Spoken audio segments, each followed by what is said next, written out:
grains of salt that give appetite। ये एक question का वेरिएंट बना हुआ है, तो इसमें आपने डाटा वही लिखना है जो आपने वो वेरिएंट सॉल्व करना है, the brightest, the whitest, the meanest of Mankind. अब यहाँ पे हम जो बेकन का जो उसके स्टेटमेंट का जो पहला हिस्सा है ना, उसी की वजाहत है यहाँ। पहला हिस्सा यानी कि wisest, the brightest, the wisest of Mankind. तीसरा है the meanest of Mankind. Meanest के अंदर आपने उसकी रेनेसेंस की स्पिरिट को लिखना है।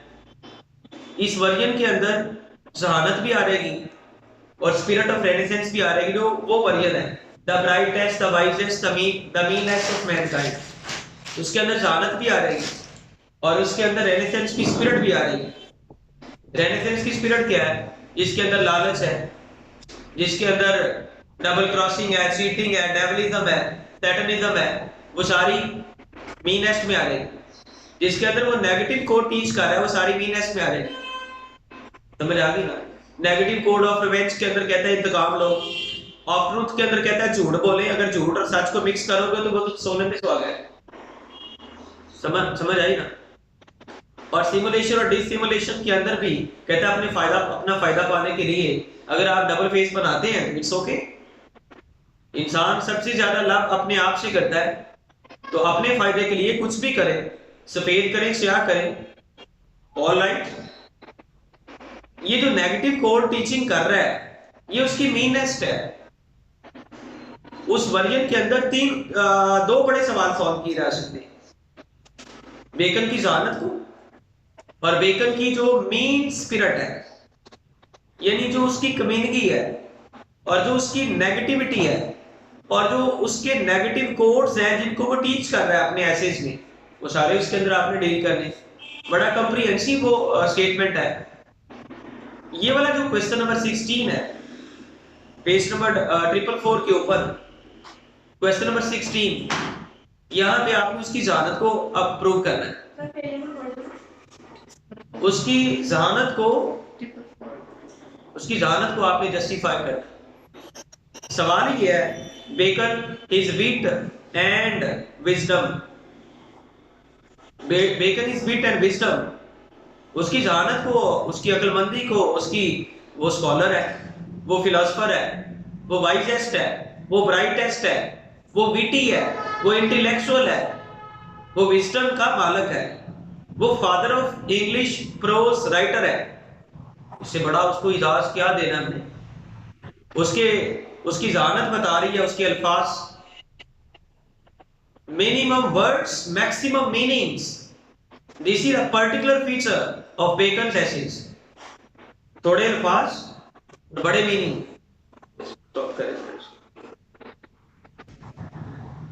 जी, इसकी जो विटी अप्रोच है वो minimum words and maximum meanings, वो परसाइज लिखता है, वो प्रोवर्ब इस्तेमाल करता है। प्रोवर्ब के अंदर भी तो यही होता है ना कि बड़ा शार्प श्रूड मैसेज होता है जो हमारी स्टैटिस्टिक को टच करता है। हम सुनहरी अखबार पढ़ते तो हमें क्या मिलता है? हमें ऐसे लगता है कि जैसे हम कोई बहुत ही कोई टेस्टी कोई ड्रॉप ले रहे होते, और फौरी तौर पे ऐसा कोई खट्टा मीठा ड्रॉप हम लेना और पूरी हमारी बॉडी उसका असर लेती है, रूह तक मुअत्तर हो जाती है। बड़ा अच्छा कॉल हो ना, तो अखबाले जरी कोई इस तरह का सुनहरी रूफ लिखे हो, तो हमें इस तरह हमारे बॉडी और सोल पे असर करते हैं। बेकन के जो प्रोवर्बियल स्टाइल है, एफोरिज्म के बारे में आप पूछ रहे थे, जो एफोरिज्म का स्टाइल होता है ना, एफोरिज्म किसको कहते हैं? एफोरिज्म भी शॉर्ट सेंटेंस होता है और बहुत ही वो तीखा सा होता है, श्रूड होता है, यानी short way, short statement, a shrewd one, clever, short and shrewd statement is called an aphorism. उसको एक aphorism कहते हैं। aphoristic स्टाइल है जहाँ पे aphorism का इस्तेमाल किया है। समझ आई? यहाँ पे एक हेडिंग उसने दी है, the peculiar charm of the essay। खास किस्म का चार्म है इसके एसेज के अंदर। वो चार्म क्यों है? उसकी प्रोवर्बियल स्टाइल की वजह से, उसकी जानत की वजह से। वो गलत बात भी कहता है तो जस्टिफाई कर देता है, सच एक कैदी की तरह और झूठ एक आजाद बंदे की तरह। बचपन से सुनते आए हैं कि झूठ के पाँव नहीं होते, तो वो तो प्रवास ही करता है ना, पाँव नहीं है जिसके वो फिर उड़ेगा, और जिसके पाँव है वो एक जगह पे जकड़ा जाएगा। और सच के तो बस दो ही पाँव हैं और एक ही जगह पे खड़ा है सच, उसके पास दूसरी ऑप्शन ही कोई नहीं है। झूठे बंदे के पास 100 ऑप्शन। दे में B red and re red, ये इसके एसेस का खासा है कि आप पढ़े और फिर पढ़े, पढ़े और फिर पढ़े। यहाँ पे एक दफा आप नावल पढ़ लेना, कहते हैं ये तो पढ़ा होगा, दोबारा पढ़ने की हम जहमत ही नहीं करते। इसके एसेस की एक खासियत है जो लिखा हुआ है ना, हेडिंग है peculiar charm of his essays. इसके एसेस के अंदर खास किस्म का चार्म है, वो यही है, red and read red, red and read red. Again and again read his essays and get delightment and get aesthetic pleasure and get a special charm into your mentality. Successive reading would not cloy the appetite or offend with satiety. कहता है कि आप बार बार इसको पढ़ें, successive reading, बहुत ज्यादा आप इसको पढ़ें तो आपको बोरियत नहीं मिलेगी। आपको क्या मिलेगा? और ना आपकी भूख खत्म होगी। ये ऐसा खाना है इसके ऐसे जो खाने से पेट नहीं भरता। Read and read and read and read and पढ़े पढ़े पढ़े, बार बार पढ़े, भूख खत्म नहीं होगी। इसके जो ऐसे हैं प्रैग्मेटिक है। लिंग्विस्टिक्स की एक ब्रांच है प्रैग्मेटिज्म, प्रैग्मेटिक्स से एक ब्रांच है। प्रैग्मेटिक्स यानी जैसे फोनेटिक फोनोलॉजी है, मॉर्फोलॉजी है, सिमेंटिक्स है, स्टाइलिस्टिक्स है, सिंटैक्स है, प्रैग्मेटिक्स है, सोशियोलिंग्विस्टिक्स है, एक ब्रांच है लिंग्विस्टिक्स की, आप पार्ट सेकंड में पढ़ेंगे। प्रैग्मेटिक्स का मतलब होता है मीनिंग से थोड़ा, वहां पे आप मीनिंग की स्टडी करते हैं, full with meaning.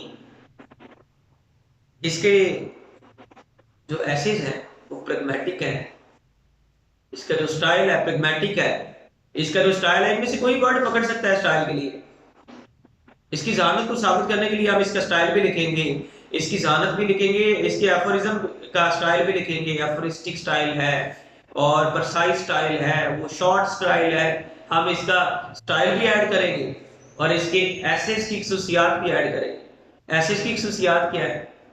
Aphorism, proverbs, short way, concise way, brevity, pragmatism, pragmatic essays है। और हाँ, एक फिक्रा ऐसे है जैसे एक बंदा थोड़ा चलाता है ना, एक थोड़ा, दूसरा, तीसरा, चौथा, पांचवा, this is the way of his phrases to come and go. You are reading over there, reading over reading, reading over reading.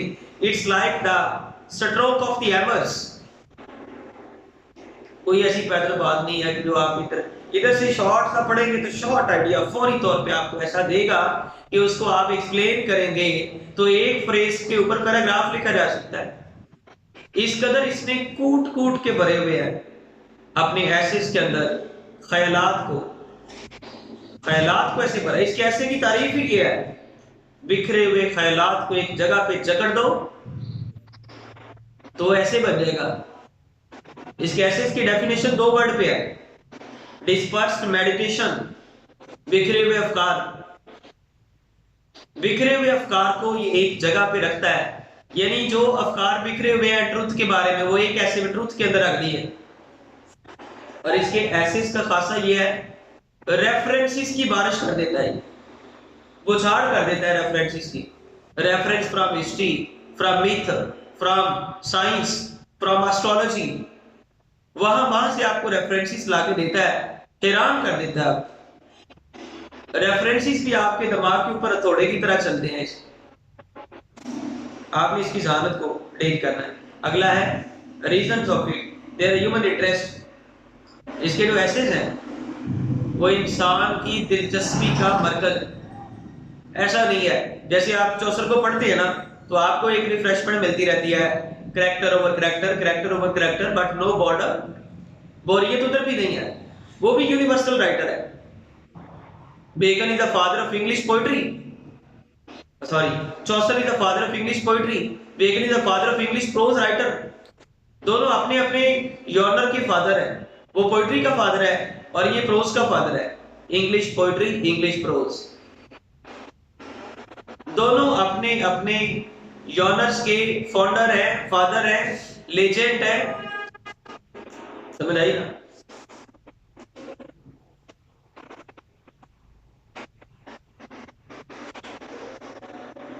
आगे है देयर विजडम, फिर विजडम के ऊपर थर्ड इसकी हेडिंग लिखी है देयर विजडम।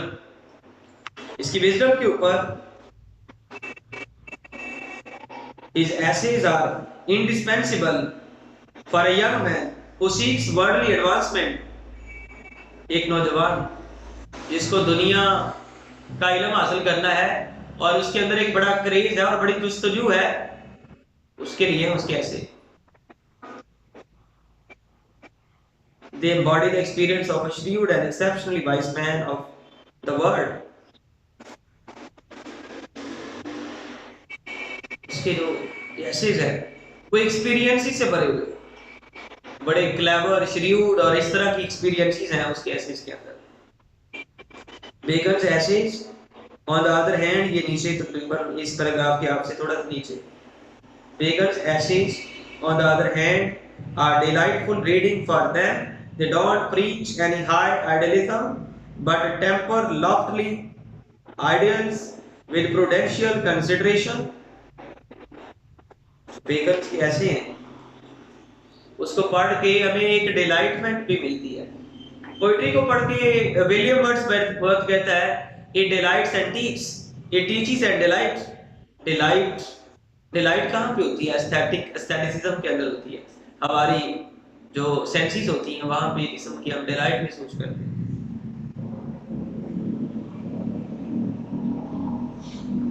कहता है कि बेकन के एसेस के अंदर हाईली आइडियलिज्म तो नहीं है। हाईली आइडियलिज्म ऐसे समझ ले कि इसके एसेस के अंदर सारे पॉजिटिव कोड तो नहीं है ना, पॉजिटिव कोड तो नहीं है, वो तो कहीं कहीं भी पॉजिटिव कोड देता है, ज्यादा तो वो अपनी रेनेसेंस की स्पिरिट को डील करता है। जब रेनेसेंस की स्पिरिट की बात आएगी तो वो ह्यूमनिज्म की बात आएगी। ह्यूमनिज्म की बात आएगी तो इंसान अपने आप से मोहब्बत करता है और इंसान खुद गर्ज है। रेनेसेंस के अंदर इंसान बड़ा लालची है। रेनेसेंस के अंदर रेनेसेंस की जो स्पिरिट है वो डेविलिज्म है, वो सैटनिज्म है, वो सेल्फ लव है, मैंस लव है। रेनेसेंस की स्पिरिट है उसका नाम ह्यूमनिज्म भी है। जो रेनेसेंस की स्पिरिट है वो है rebirth of knowledge. One hankers after knowledge, one hankers after worldly players, one hankers after materialism, one hankers after gold, one hankers after one's wishes, desires and ambitions।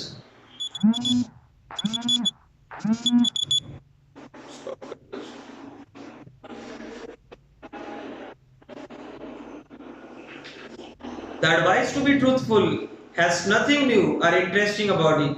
कहता है कि सच की नसीहत तो लोग सारे करते हैं, ये कोई नई बात तो नहीं है। रेनेसेंस के अंदर नई नई बातें लेके आते थे लोग, नई बात। कहता है सच के बारे में तो सारे लोग नसीहतें करते आए हैं, लोग सुनते आए हैं। This is not a new thing।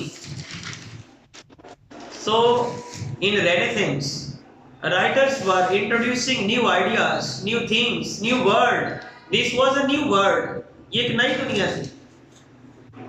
एक दुनिया पहले भी पैदा हुई थी, वो दुनिया थी यूनान के अंदर, उसको क्लासिकल वर्ल्ड कहते हैं।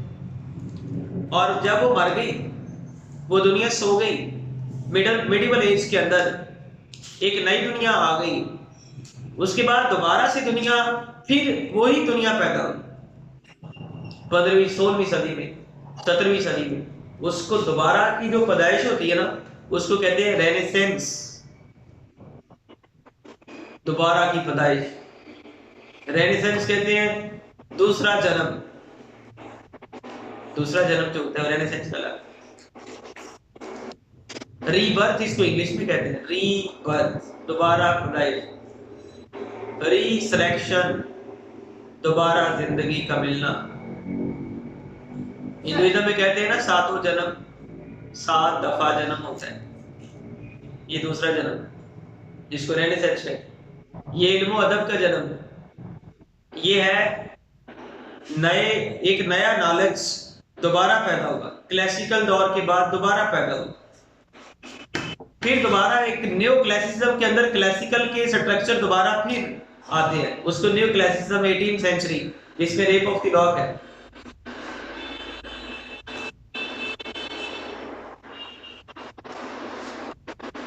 थर्ड हेडिंग में है देयर इमेंस वैरायटी, इसके एसेस के अंदर बड़ी बहुत ज्यादा वैरायटी है। वैरायटी किस तरह की?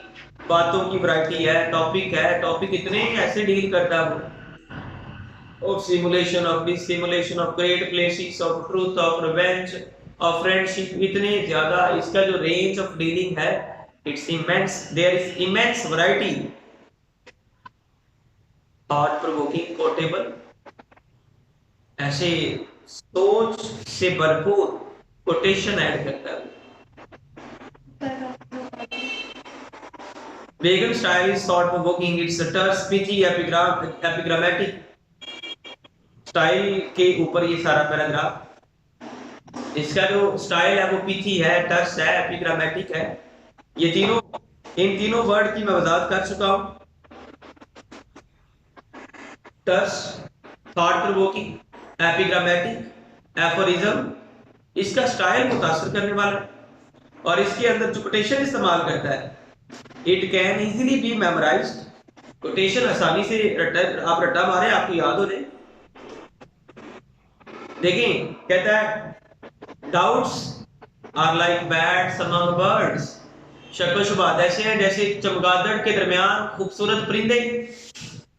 तो कमाल की सिमिली उसने दे दी और इजीली याद भी होगी। क्राफ्टी मैन कंडेम्न स्टडी, वो जो कोटेशन इस्तेमाल करता है, और simple man admires them, wise man use them. What is this? Easy to memorise.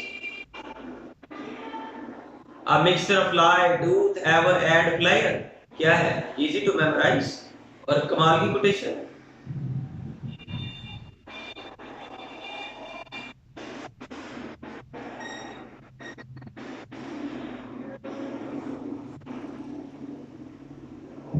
लिखा उसने every sentence can be expanded into a paragraph, इसका एक एक फिक्रा पैराग्राफ में बदला जा सकता है। मैंने भी बताया नहीं है, एक एक फिक्रा बल्कि एक एक फ्रेज तो मेरे नजदीक उसको एक पूरे पैराग्राफ में चेंज किया जा सकता है। इस कदर कूट कूट के इसने कंप्रेस किए हुए आइडियाज को, कंप्रेस किया हुआ है।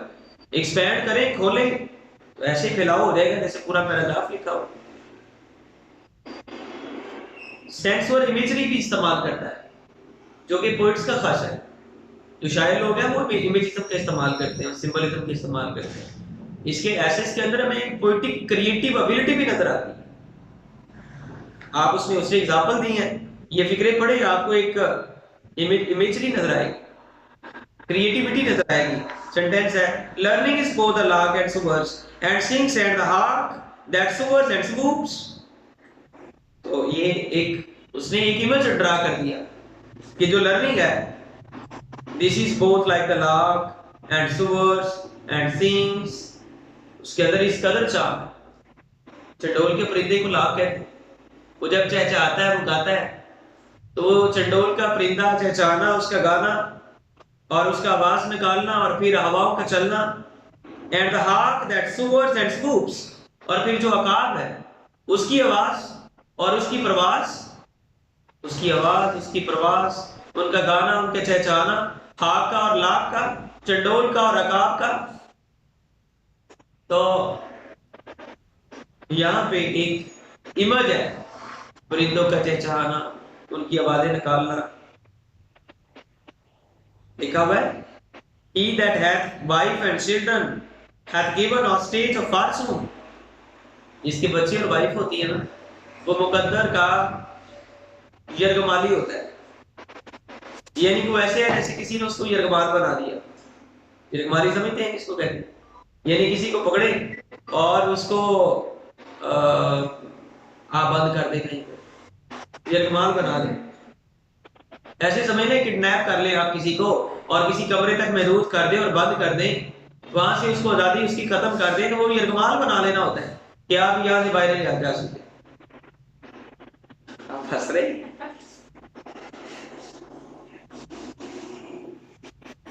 Custom is the principal magistrate of man's life. बंदे के ऊपर सबसे बड़ा जज होता है वो कस्टम होते हैं। कस्टम तो ऐसे है जैसे मजिस्ट्रेट लगे हुए हैं इंसान की जिंदगी के ऊपर। ये है इमेजिज्म को ट्रैक कर रहा है। फिर man fear death as children fear to go out into the dark. बंदे मौत से ऐसे डरते हैं जैसे बच्चे अंधेरे में जाने से डरते हैं। मौत का डर एक अंदाज से उसने कैप्चर किया, बच्चों का अंधेरे में बाहर ना निकलना और अंधेरे से डरना, मैंने उधर नहीं जाना वहां पे अंधेरा है, ऐसे लोग मौत से डरते हैं। ये इमेज है, ये है इसकी विट और विजडम।